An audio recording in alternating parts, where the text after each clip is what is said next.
Hey, it's Hillary. Join me for a helpful and hopeful chat about mental health in our community. So grab a cup of coffee or tea. This is Wedgwood's Coffee Break Conversation. Today's coffee break is going to be a good one. Pastor LeRae Kuperus is back, and Maranda Johnson is joining us today too. Thank you both so much for taking the time, and I'll let you both introduce yourselves a little bit. Hi, my name is LeRae, and I'm Director of Spiritual Formation. I've been working at Wedgwood for about 27 years. Wow. Amazing. My name's Maranda Johnson, and I'm the Aftercare Supervisor, and I've been at Wedgwood for about 7 years now in September. Wonderful. Yeah. Thank you both so much for being here. You're welcome. All right, so something we care super deeply about here at Wedgwood is helping people become who they were created to be. From our counseling services to our prevention programs to residential treatment and even into professional development for staff and community partnerships, we want people to know that they are capable and worthy, but oftentimes becoming who you are created to be involves unlearning something we've had been told or incorrectly believed about ourselves. So how do you see this in your work? And what are some of the myths, lies, and beliefs you see people holding on to? What a great question. So some of the myths that a lot of our clients struggle with are believing that they're unlovable or that no one is going to be there to help them. They're fully on their own.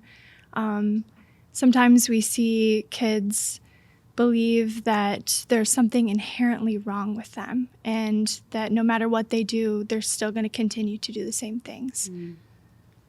I see some of that in our staff who are coming here especially, and this is perhaps maybe their first profession.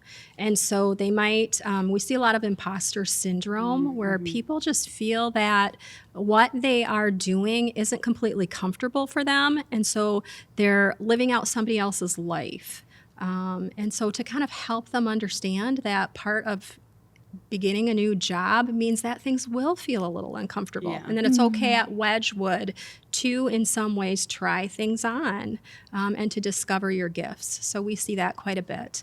But you can also see things like perfectionism in people who just are defined by always succeeding and always needing to achieve. So sometimes we might see staff who struggle to set up boundaries because they want to say yes to everything. Yeah. And they maybe work out of a narrative where by saying yes, people treated them nicer, and so that's the only thing they know how to do. So why do you think unlearning a belief or a behavior is so much harder than learning something new or accepting a truth?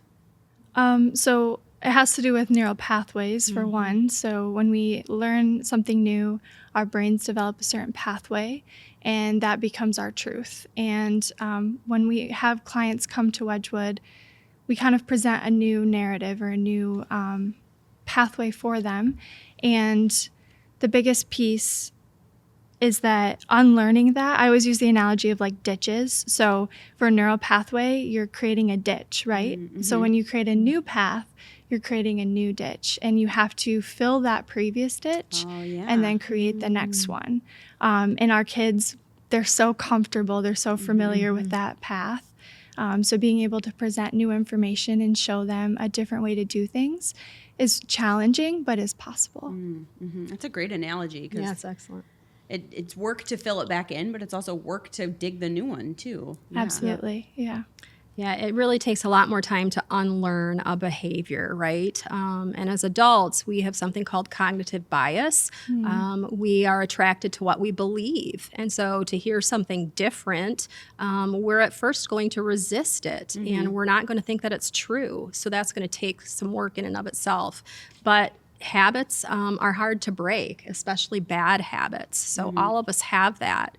We have a training here at Wedgwood called the Sanctuary Training, and in one of the specific modules, we talk about that. And so we have all of our staff who are taking the training, we say, cross your arms, how you normally do. And so they cross their arms. And then we tell them to uncross them. Now cross them with the other arm on top. And we have them do that. And then we challenge them, hey, try to do that for a day and see how uncomfortable that'll be. So learning something new and unlearning something is also going to be uncomfortable. Yeah. And we don't like to be uncomfortable. Right. Nobody enjoys that very much. No, yeah. Yeah, even just like trying to picture crossing my arms the other way. Like, it takes so much extra effort to do it something different. Yep, Yeah. exactly.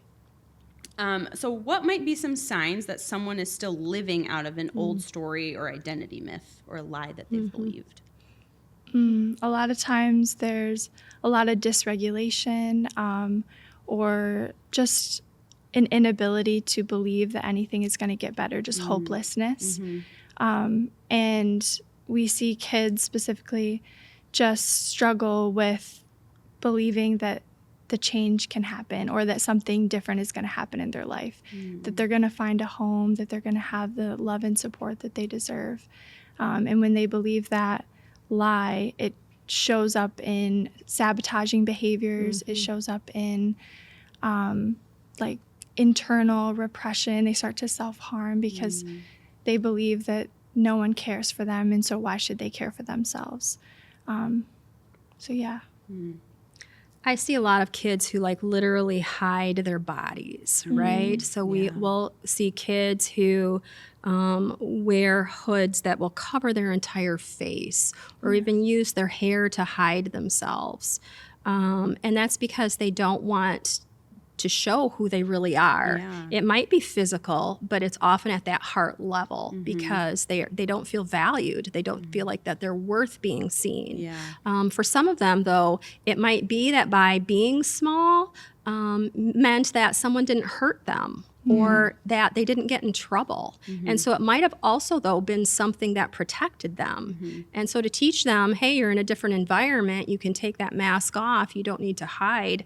Again, that's going to be a behavior to unlearn, and it's going to take a lot of time. And it can feel really vulnerable. Terribly vulnerable. Yeah. Yep. Can you talk about what might keep someone tied to an old belief, even if they know it's not true anymore? Familiarity. Oh, yeah. Yeah. The number one thing that we're familiar with, whether it's harmful or helpful, we're going to stick to. Yeah. And so a lot of times our kiddos need evidence to support that the unfamiliar is actually the safer option. And over time, staff and workers and the people in their life and the community can provide that for them. And then that becomes the new option that they pick. But whatever's familiar is what we gravitate towards. What sort of evidence do kids need to believe that this new option is a viable one? Yeah, consistency, a role model. So someone who understands and maybe has gone through the same things they have and has come out on the other side and can provide skills and support, knowing that that could be their future as well.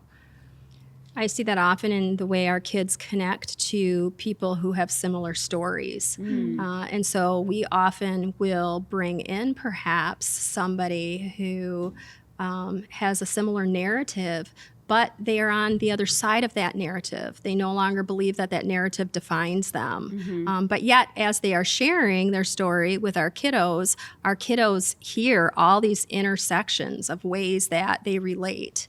And so that to hear, though, that, oh, this person broke this cycle, or this narrative is no longer holding them back, they can have some hope that that perhaps can happen to them too.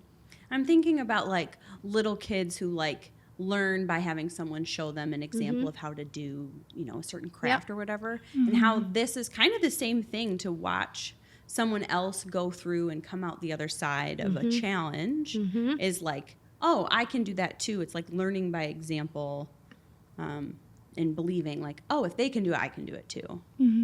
Sometimes I think they even see it in the other clients that they might that might be part of their homes. So another client might be maybe a little bit further along in their treatment, or even the example that you just gave. We want our clients to learn hobbies because we believe that even that might help them break a cycle, to fill in something positively, to learn that they're good at something. Yeah. And so some of that is modeled even in other clients. Yeah, it's a good reminder. So if you've been told a bunch of lies that you're not good enough, being able to accomplish something and do something well is a good way to kind of counterbalance that. That is why we point out the smallest success we possibly see in them. And sometimes, man, they are small. But one, they haven't heard it very much. And two, we hope that that will encourage them to develop some self-confidence so that they'll take on perhaps some bigger projects that could have success. I love that. So what does it look like to walk with someone through the process of unlearning harmful messages about themselves? How does the chaplaincy team help young people and staff reconnect with a truer sense of who they were created to be? And what role does aftercare play in continuing that healing work beyond residential care? You want me to go first? Our number one is to create a safe environment. No one is going to begin to do that hard work unless they know that they are in a safe place. Yeah. And so I think that first comes with us, that we're safe people. And so it anything that comes out of our mouths, really, at the beginning, knowing their name, the tone of our voice, the words that we use. I even think through vocabulary, not to use words that they're unfamiliar with, because it makes them feel small. And so why would we want to do that? Yeah. So one is to just kind of set a safe environment for them initially. The other is to kind of, and this gets into more what we do at Loved, but share stories where people who perhaps were marginalized in the Bible were then taken care of by Jesus and recognized, where they were welcomed into a place of belonging and into a safe place. And so hearing story where people can feel safe and be valued and know that they're important in God's eyes. I love that. Yeah, and with aftercare, so I didn't really explain what aftercare is, so I'll do that as well. But we follow the kids after they leave residential for up to 12 months. So basically, while they're here in treatment, they're collecting tools in a toolbox, all of the coping skills, learning how to set boundaries, the strategies to survive, and breaking some of the old patterns. And when they go back to the community, this is their opportunity to use those tools and actually see how it works in the real world. Yeah.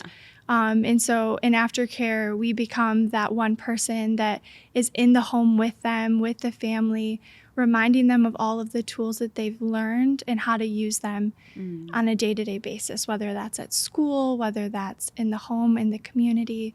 And there's going to be moments of backtrack, and there's going to be moments of doubt and fear, but being able to just partner alongside them, that's really how we continue to work towards unlearning those behaviors. It's all about consistency. Yeah. So, yeah. I was just going to say that. It's everything you guys have been talking about is just consistent showing up and helping people remember who they are. Absolutely. We also try to find opportunities for them to simply participate, whether that is during Loved, running up and handing me a bucket of names in it, whether it's throwing out candy, whether it's standing at the door and blowing bubbles as clients are walking in. Those are really, really small ways. But eventually then kids might want to participate in bigger ways. They grow in their self-confidence. They grow in their voice. They might want to share how they've learned. They might want to share that they have hope when they've never had hope before.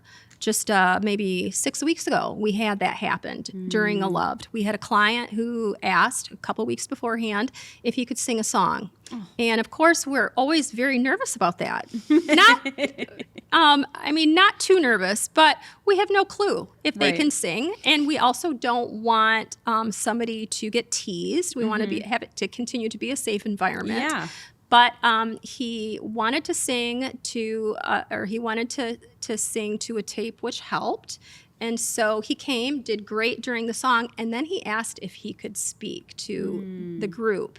And he shared with them how he had run away from God's love for a really, really long time and why he had done that. And he finally decided to stop running away from God's love.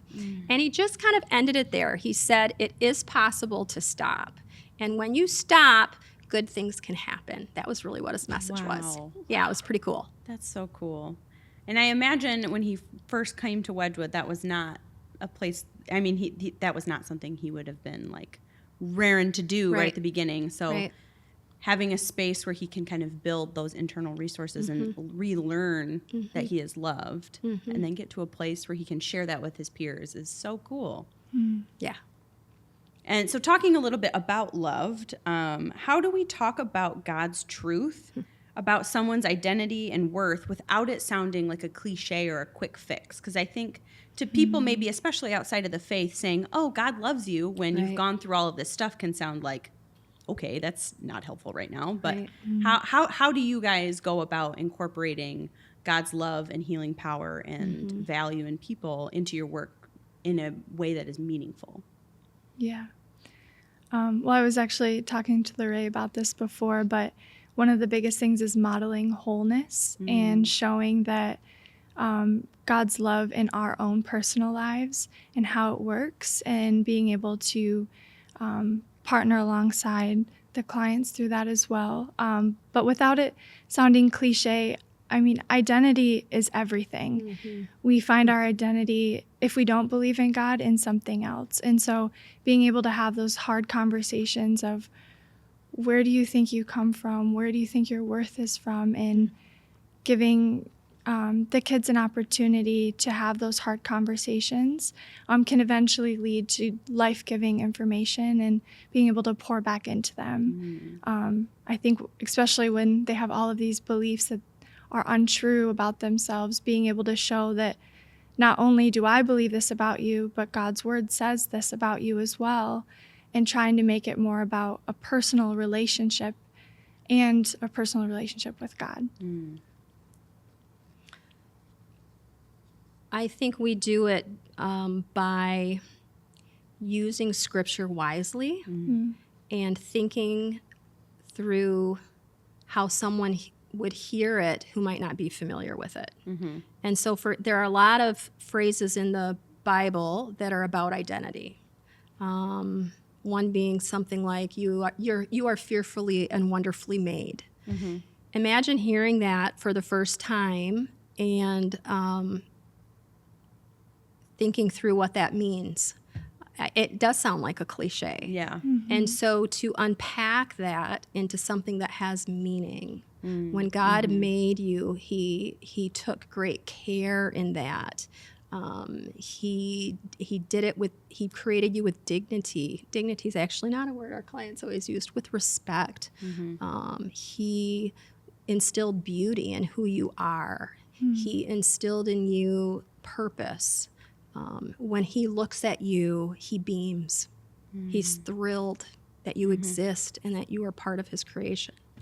And I think something that the staff here at Wedgwood do really well is talking about, our faith and how much God loves each and every one of us, but it's always followed up with action. It's never, and I think that helps with the cliche thing. It's one thing to just say it and carry on, but to really live it out, like you talked about, I think really helps drive it home for anyone, especially the kids here, which is so cool to see. We talk the talk and walk the walk. Yeah. It means showing up, that consistency that Miranda talked about, knowing them, wanting to know them more. That's really key. You begin by learning their name. You begin by picking up on things that they say as they're talking. And then when you see them again, using that. I remember you is the message that we're giving them then. So I guess going off of this a little bit is, are there other particular practices or routines or conversations we can use to help name and replace false beliefs with truth, either for ourselves or with kids here at Wedgwood or other people in our lives? I mean, one of the biggest things is recognizing how your thoughts impact how you feel and your actions. Even going outside of cognitive behavioral therapy and just scripture, taking each thought captive, that can change the course of your day-to-day. If a negative thought arises, you can not only take that but replace it with something positive. But as time goes on, you can reduce the amount of negative thoughts that are coming. And one of the visualizations I always use with my kiddos is, imagine that thought is a piece of paper and you have the ability to crumble it up and throw it in a wastebasket if you don't like it. You don't have to sit with it. You don't have to have it impact the rest of your day. It can be thrown away and you can move on. And over time, you'll notice that those thoughts are easier and easier to throw away and to not just sit and dwell on. And then the other thing is the pause. So we all have intrusive thoughts. It's just part of being on earth in a broken and fallen world. And being able to explain that when that thought comes, you don't have to just do whatever it's saying. You don't have to believe whatever it's saying. You can pause and ask yourself, where did that thought come from? Who believes that about me? Do I believe that about myself?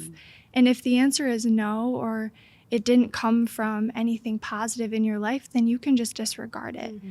And learning that, it takes a long time. But over time, as you develop that habit, like I said, it does get easier, and you'll notice that you'll start to have more positive thoughts throughout the day, and you'll start to be able to catch it sooner and not let it affect you. Oh, that's so cool. I love both of those analogies. I do too. That's so great. I think celebrating those successes as well, we remember what is good. And so if we celebrate that when we do see progress in ourselves, we'll continue to pursue that, to want more and more of that. And I also, so this isn't, I don't want to be a naysayer, but I remind kids that we all live out some sort of lie. We really do. Sometimes we catch it in ourselves sooner, like we've talked about, but we're all going to be working on some sort of myth about ourselves, honestly, until the day we die or until Jesus comes again. Because we're born as image bearers of God. And as true image bearers, as perfect image bearers, we're not going to have any of those lies or myths. We're going to be reflected completely in the love of Christ. And so it's part of a fallen world is also practicing grace then and understanding, I'm going to be dealing with this, and that's okay. Yeah, it's important to not, because that would be telling yourself another lie, is that I'm never going to get through this, I'm never going to get any better, but to give yourself some grace and, well, this didn't work out so great this time, but next time we're going to do it better. Or the lie, I'm going to reach this point. I'm going to reach perfection, and I'm never going to struggle with this again. Yeah, I didn't even think about like flipping it to the other side. That you guys are so insightful. This is so. I love this conversation. So, what role does safe relationships or community play in helping people rewrite their internal narrative? Why is it important to not do it alone? Everything. You cannot heal alone. The people around you not only help hold you accountable and mirror how you treat yourself, but also are able to validate and encourage and support you. And without at least one safe relationship, it's detrimental. Everyone needs at least one safe person in their life. I think as well, it lets us know that there's more than just our narratives. So we get exposed to other individual narratives in a community. We also get exposed to a community narrative. And that has really helped me. We can get so caught up in ourselves. And we know Wedgwood is about recovery and healing and providing that, and we want that to happen. Yet we want to connect people to communities so that they become part of a community narrative, that there's more than just this one narrative that's defining them. And when you've been stuck in like your own internal narrative, especially if it's a lot of untrue things, it's important to see other people's narratives so you can say, oh, their story is different. Maybe mine could be different too. Oh, I love that. Do you have a moment or a story where you witnessed it click for someone, where they realized they were believing a lie about themselves, or maybe they started to believe something that was true? And what do you think changed for them after that shift? So I actually have an example that happened just yesterday. Oh, that's nice. So we haven't seen the shift side of it just yet, but just the clicking happened. So I have this client that has struggled with relapse many, many times and has ran away a few times. And in the last 3 to 4 weeks, they have been completely sober. And their shift is really happening just with how they view themselves and others. But anyways, we were sitting and we were kind of processing, like, okay, what do you think is shifting? How do you feel overall compared to where you were a few weeks ago? And her example was when she goes to Meijer, she still sees the alcohol aisle, and in her mind is playing out, she wants to steal and she wants to be able to go experience that high again, but she pauses.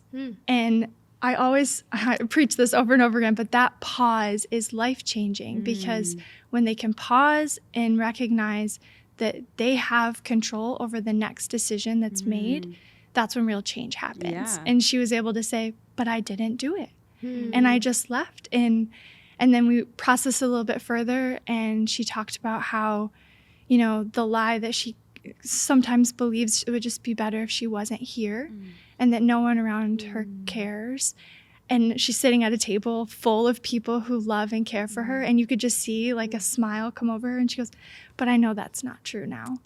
And so just those two things happening yesterday and her being able to just have that shift. Yeah. I'm so excited to see what these next couple months are going to look like. That's so amazing. Yeah. Oh, thank you for sharing that. That is Absolutely. that is an incredible story.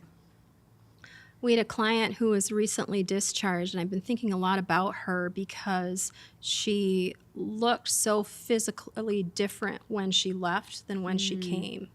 And when she came, in fact, she hid behind her hair. She always looked down and let her hair just fall over her face. She never smiled, and she didn't make any eye contact. She didn't participate. She hardly had a voice. By the time this client left, she just had such a beautiful smile on her face all the time. She beamed all the time, eyes lit up, walking in confidence. I still, for me, remember kind of a shift. It was Christmas, and we gave them loved sweatshirts, and I was able to hand it to her. She opened it up, and she was just so happy and thrilled. She screamed, and she put it on right then. And it just seemed, it wasn't because we gave it. There just was something in those few weeks that there was a shift in her. Recently, she shared a little bit in what she learned about love, and one thing that she shared was that God is not the author of her abuse or the bad things that happened to her. And I just think in her mind she had this shift that she mattered and that healing is possible because I think she actually saw it in herself and she owned the change in her. That's so cool. And how both of your stories kind of feel like small things, but they're really big things. Absolutely. And so that the change doesn't need to be like an immediate, giant, life-altering thing. It's a bunch of little things that build up to the one little thing that actually clicks for something, which is so cool. And also goes back to that consistency we've been talking about. You have to keep going. Yeah.